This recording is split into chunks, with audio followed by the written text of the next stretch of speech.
اس آیت میں لفظ زجاجہ 2 مرتبہ استعمال ہوا، وہ شیشہ جو اس چراغ کی حفاظت کرتا ہے۔ پہلی مرتبہ جو زجاجہ کا لفظ استعمال کیا گیا اس سے مراد علی ابن ابی طالب ہے، اور دوسری مرتبہ جو زجاجہ کا لفظ استعمال کیا گیا اس سے مراد زینب بنت علی ہے۔ وہ علی جس نے پہلے چراغ کی حفاظت کی اور حق ادا کیا، اور یہ زینب بنت علی جس نے دوسرے مصباح کی حفاظت کی اور حق ادا کیا کہ امام زمانہ جس بیوی کا شکریہ ادا کر رہے ہیں۔ زینب کون ہے؟ جب مولا متقیان کی خلافت ظاہری کا پہلا جمعہ آیا اور حضرت نے خطبہ دیا اور ساسا بن سوہان عبدی نے اٹھ کر یہ جملہ کہا آپ کے خطاب کے وسط میں، کہا علی ناراض نہ ہو، مجھے معاف کیجیے گا، میں نے آپ کے کلام کو قطع کیا لیکن آج پہلی مرتبہ آپ کو دیکھ رہا ہوں اور پہلی مرتبہ آپ کی گفتگو سن رہا ہوں، آپ کو دیکھنے کے بعد میں یہ محسوس کر رہا ہوں ما زینک الخلافہ بل زینتہ، اس خلافت نے آپ کو زینت نہیں دی، آپ نے خلافت کو زینت دی۔ اے علی اس کائنات کی ہر شے کی زینت آپ کے وجود سے، قرآن کی زینت آپ کے وجود سے، دین کی زینت آپ کے وجود سے، کائنات کی زینت آپ کے وجود سے، اسلام کی زینت آپ کے وجود سے۔ حضرت نے فرمایا ساسا خاموش ہو جاؤ، مجھے خطبہ مکمل کرنے دو۔ اور پھر جب نماز مکمل ہوئی علی چلے، ساسا پیچھے پیچھے۔ حضرت نے فرمایا ساسا اب بتاؤ مسجد میں کیا کہہ رہے تھے؟ ساسا نے اپنے الفاظ دہرائے۔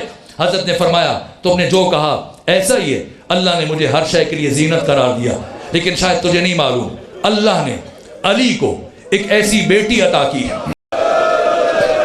جو علی جیسے باپ کے لیے باعث زینت۔ آج 21 رمضان المبارک ہے، روز شہادت امیر المومنین، اول مظلوم عالم۔ آپ زیارت امیر المومنین میں یہ جملہ پڑھتے ہیں سلام و آپ پر کائنات کے سب سے بڑے مظلوم۔